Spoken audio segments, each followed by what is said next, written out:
and gentlemen, welcome to Raleigh-Durham International Airport. The local time is approximately 5 p.m. We will be taxiing for the next few minutes, so please remain seated with your seatbelts fastened and all items stowed until the seatbelt sign is turned off. Please be careful when opening the overhead compartments and make sure you have all.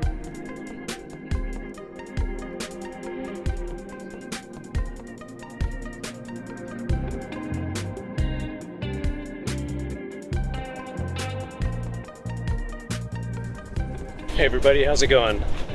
Basically this video is going to cover the pros and cons of Go Fest that I saw here in 2018. Stories in a chronological-ish basis. Thursday, Friday, Saturday, Sunday, and Monday that I was there. I'm going to go over some of the things that I earned throughout. So stick around and check out some of my AR shots.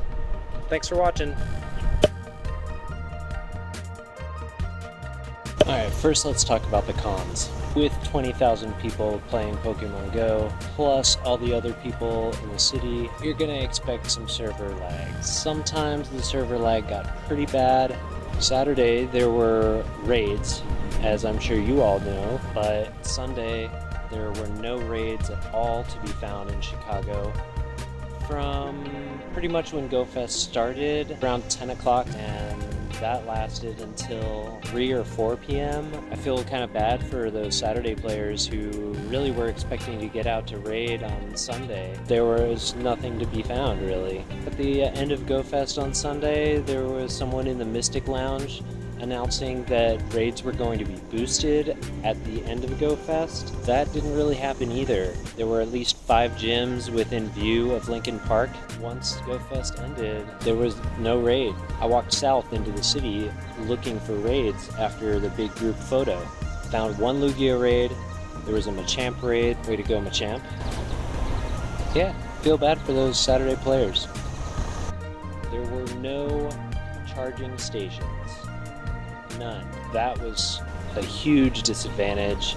Every team lounge had the opportunity for you to get a power brick from a vending machine. I think it was $8. I don't really know if it was going to charge you more than that if you didn't return the power brick. Fortunately, I didn't need to use it. I think it would have been really nice if there were at least outlets where people could plug in, like a row of USB ports in the lounge. I don't know.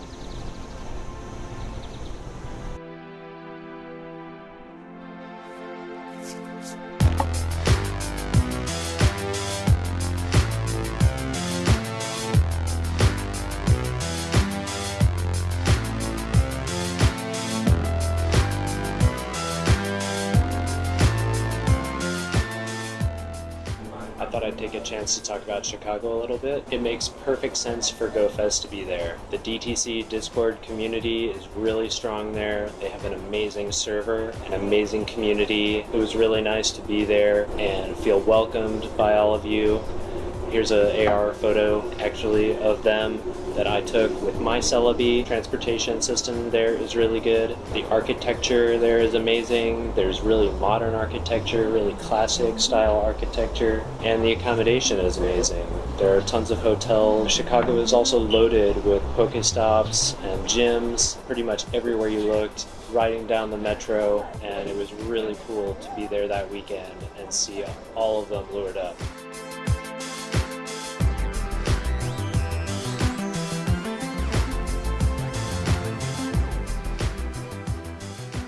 While I'm battling this gym, I thought I would tell you guys what I saw as the pros of Go Fest. Oh wow, I gotta pay attention. I don't know exactly why this is hard. So, I thought the habitats were amazingly cool.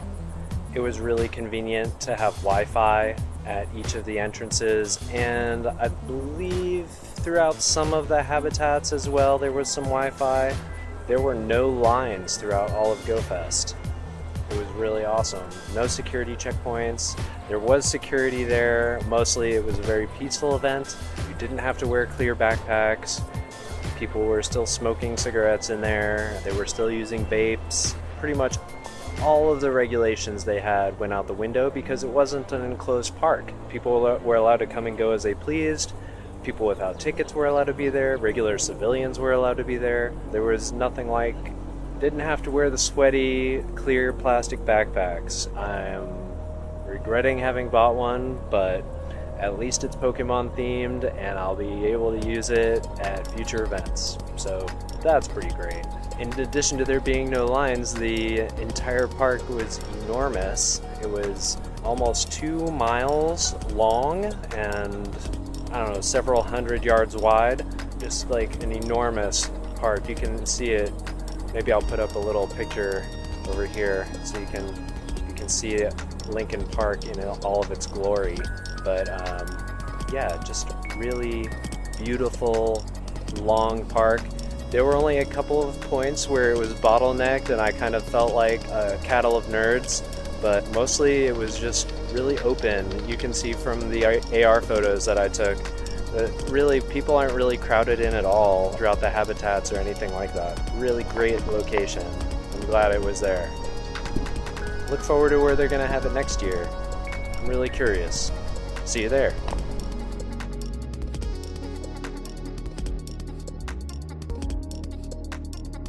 Hey, now it's the time many of y'all have been waiting for, story time. In case you didn't know, airports are a really great spot for catching Pokemon. Although I arrived on Thursday morning, I spent half an hour just wandering around the terminal, catching Pokemon. My first Chicago Pokemon was Machop. Once I got my bag out of the security checkpoint, they had locked it up because I took too long getting there to claim it. I got on the metro and spent the next hour and a half or so getting to my hostel. It's right by Wrigley Stadium, Wrigley Hostel. I was in a 4-bed dorm room. I think they went as high as 10 or 12. It was fairly nice. It was a bit of a closet, but there were lockers in the room, outside of the room. I enjoyed staying at that hostel. There were plenty of Pokemon Go people there, people from across the world. I knew that I would need some food. I knew I would save some money. Having access to a full kitchen, being able to make my own food with some reliability.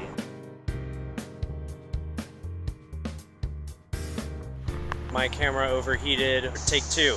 What else is there to say? I got some food and I went to bed because I stayed up too late the night before to pack and take care of some things around the house. Friday, I knew I wanted to meet up with Zoe 2 Dots at the will call line, hang out with her while she got her will call ticket, get a bite to eat, have a good time. I was really early. Niantic staff and volunteers setting stuff up. It was just cool to be there with nobody else in the park practically, behind the scenes access thing. We all waited in line together, Silk Road handshakes, and I met people from Chile and Argentina, Mexico, Belgium.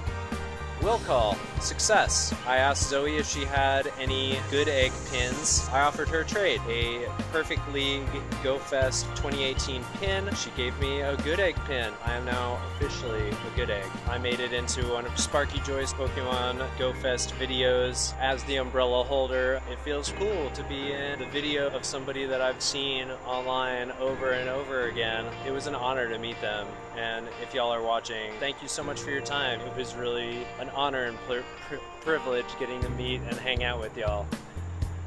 After everybody got their ticket, we were all starving, so Lady Brittany chose the closest restaurant. It was really cool just sitting in there, getting to know the fans and the YouTubers, Tauntaun Train, Sparky Joy, Zoe 2 Dots. After that, a lot of us went to do an Aerodactyl raid. It was time to go to the south entrance of Go Fest again for the main Pokemon Go YouTuber meetup. There were a ton of people going to be there. JKim.net, Prodigies Nation, Hope Dave, Sparky Joy, Pokemon Master Holly, Trainer Tips Nick, Reversal, Brandon Tan was there, Only One Link, Poketwan, Maddie Baby. There were just so many YouTubers there. It was really cool to meet them, talk to them. I waited in line for Trainer Tips Nick for like an hour. Finally got up to him. I was getting Silk Road handshakes with people left and right. In fact, one of the people that I got a Silk Road handshake with, I hadn't seen in 18 years. It was so crazy cool to bump into somebody that I hadn't seen in 18 years at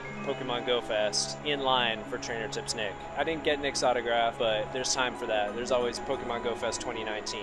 After I got a bunch of different autographs, I'm gonna show some pictures of those like right now. Here are some pictures.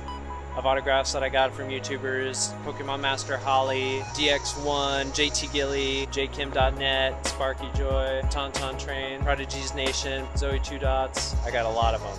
I hung out in the square there at the south entrance for a little while, just talking to people, taking pictures. I shared this picture, Panda. It was cool talking to him about AR shots. Prodigy's Nation, Sparky Joy, Zoe Two Dots, Tauntaun Train was also in Zoe Two Dots' video. After that meetup, I walked with Sparky Joy to grab some food and back to her hotel, and then I went back to my hostel. Really an honor getting to meet all of them.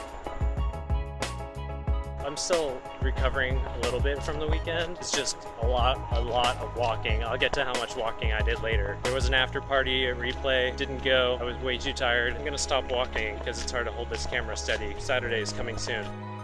I wanted to go to Taste of Chicago, and I wanted to check out Lincoln Park so I could walk the entire route, really look around instead of staring at my phone the whole time, catching Pokemon. And that way I could really focus on catching, hatching, sending gifts, completing quests for Celebi. So I'm up early Saturday morning. I take the metro, I see a couple Lugia raids. I know what I'm doing on the way to Lincoln Park, and get to that first raid at the original Playboy Mansion gym. Right as I finished catching it, Sparky Joy comes over and she's about to do the raid and she's live streaming. Then I did the second Lugia raid. There were only 3 of us there physically in range of the gym, but we had 17 people in the lobby. There must have been so many spoofers in Chicago. That probably didn't help the server. I walked Lincoln Park, I took some photos. It was really cool walking through, seeing the habitats, seeing the team lounges, really getting a feel for what I was going to be expecting the next day. They were still setting up the team lounges, in fact, at the start of Go Fest on Saturday. They were mounting the TVs that would show the leaderboards for people that were playing and what they were catching. They were tracking all of that stuff. On my actual Go Fest day, I didn't spend time in the team lounges. I was too focused on catching stuff, shiny checking, getting really great trades for everybody. I did not wind up partaking in any of those contests. Therefore, I did not get any cool Go Fest merch, swag, no poster, no t-shirt, no fat medallion that a lot of people were wearing around. Maybe next year. I walked the entire Go Fest all the way to the north entrance. No spawns along the way. There were a few Pokestops at each entrance that were lured. Those were where you would scan your QR code. At every one of those lured Pokestops, there was usually one Pokemon. It was Plusle, Minun, a Alolan Diglett, and a Alolan Geodude. Those were the only 4 Pokemon you could catch inside of Go Fest if your ticket was not for that day. I bumped into Sparky Joy again. I also bumped into Hawk Frost and Zoe Two Dots. It was Zoe Two Dots' game day, so I didn't really want to interrupt. After I walked all the way through Lincoln Park, I got on a bus, headed south past Go Fest, and it was cool because it took me like an hour or 2 to walk the entire thing. And I passed it all in like 2 minutes, 1 minute, 30 seconds. It was fast. It was just neat watching it all go by. Woo. Got into the city. There were so many events happening in Chicago that weekend. The traffic was horrible. It took us ages just to move down the block, but I finally got to Grant Park. I got to Taste of Chicago. I coordinated with some people on the Monster Hunt Discord server for an Articuno raid. Nobody knew Articuno was going to be there. Team Mystic completed all of their research quests faster than any other team. Therefore, Articuno was unlocked. So we were like, well, okay, we'll do an Articuno raid. And that was cool. It was fun. Samira told me of some cool places to eat, so I got a sausage that was made out of rattlesnake and rabbit, and that was delicious. And then I had a pulled pork tamale. I still had a few tickets left, but I knew I had to book it back to the subway to Lincoln Park again for the Go Fest autograph session that was happening at 4 p.m. in the Valor tent at the south entrance. I go all the way back to Lincoln Park and wait in a line to get autographs from Trainer Tips Nick and whoever else was going to be there. They were calling them the influencers, which I thought was really funny, and they wouldn't tell us who officially was going to be there signing things. I guess they didn't know, or they wanted it to be a surprise. They were all there together. What if you only wanted one of them? Everybody was waiting in this really long line, and they didn't give the influencers enough time. They were only doing it for like 2 hours. I think at last year's Go Fest, Nick had a line of like 5 hours, and that was just him. But I made it in the line. It was originally going to be the Valor tent, but then it was the Mystic tent. Maybe because Mystic did so well? Good job, Mystic. Got in line, I was getting handshakes from people. I even made it into the aerial time-lapse video. Way before I even got up there, somebody came by and they were announcing, hey, they're not doing any more signings, they're only doing photos. And I was like, I want my stuff signed. I got their picture. Here are some of their pictures. Reversal was there, of course. Pokemon Master Holly was there. Trainer Tips was there. He was catching a bee unknown, actually. Before I walked up, he just pointed at me when he was about to take a picture with the person in front of me. He just pointed at me and smiled. So I pointed back and smiled. I don't know what that was all about. Maybe he saw that I was wearing a Trainer Tips shirt. I walk up there and he's like, hey man, nice hat. Brandon, Mystic 7, he was like, dude, I really like your boots. The only one of their signatures I got was Pokemon Master Holly. She's really cool. So Saturday after the signing, there was a big group photo opportunity. They got up in a big cherry picker. The influencers and the research travel crew. It was awesome. After that big group photo, I went back to my hostel.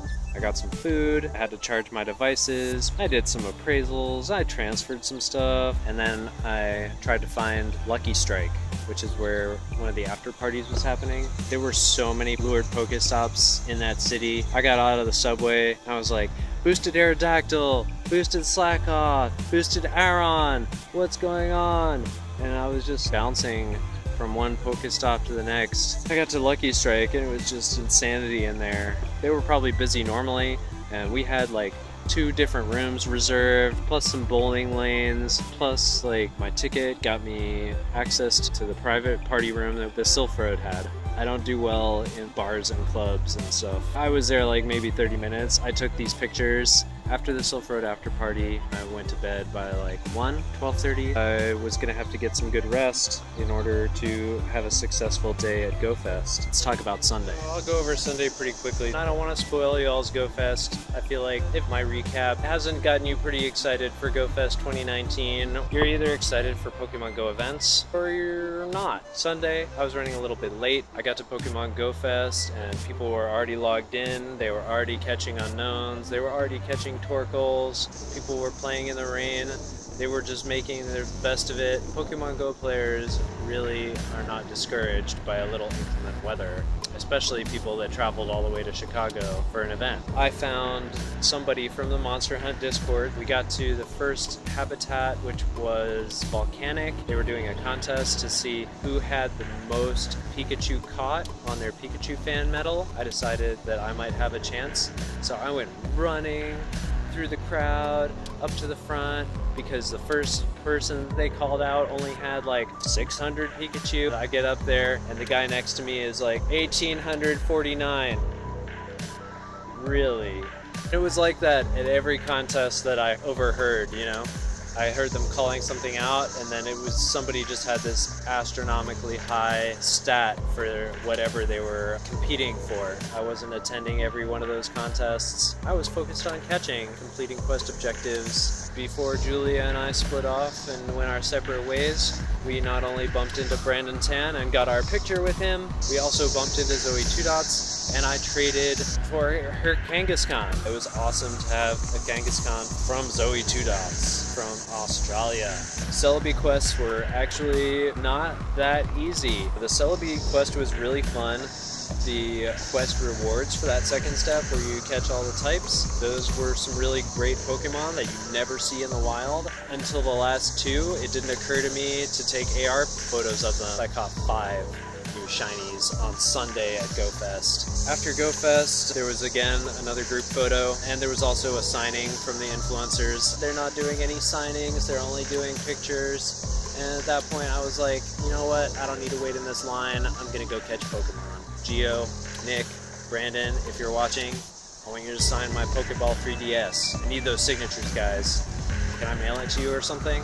So I went to that Lugia raid, and then I went to the Machamp raid. My batteries were dying, so instead of being out and playing more, I decided I'd go back to the hostel and charge up, shower up, and maybe go to the replay after party. Let's talk about Monday somewhere else. So Sunday I had one objective, to see more of Chicago and also to get AR shots of Celebi. I may not catch Celebi until another special research quest comes out. I spent a restful morning at the hostel doing hundreds of appraisals transferring stuff away. My bunkmate was visiting Chicago. He wanted to do a shiny trade. I got him a shiny Aeron, and he got me a shiny Magikarp. After the shiny trade, Millennium Park, Cloud Gate, the Bean, that giant big reflective metal spheroid thing. So I went there, primary objective complete, the Bean. There's me at the Bean. Here's a time lapse. At the Bean, watching people, and Sparky Joy shows up. How do we keep running into each other? She takes my picture with my Snorlax, holding my Snorlax's hand. Research breakthrough. I was gonna meet Hawk Frost and his buddy, so I'm walking to Shed Aquarium. On my way,